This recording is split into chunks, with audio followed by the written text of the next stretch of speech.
নমস্কাৰ, মোৰ নাম শ্ৰী সুৰেশ বুঢ়াগোহাঁই। মোৰ তিনিচুকীয়া ডিষ্ট্ৰিক্ট কাকপথাৰত মোৰ ঘৰ হয়।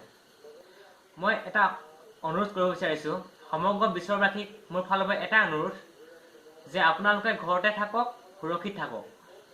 আৰু এটা মই ঘৰতে বহি কি কৈছোঁ জানেনে?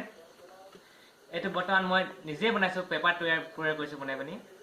আৰু লগতে এটা বাঁহী বনাইছোঁ। এইটো ওলাইছে, মই চেষ্টা কৰিছোঁ, পাৰিছোঁ বাৰু, ইমান নোৱাৰা নহয়।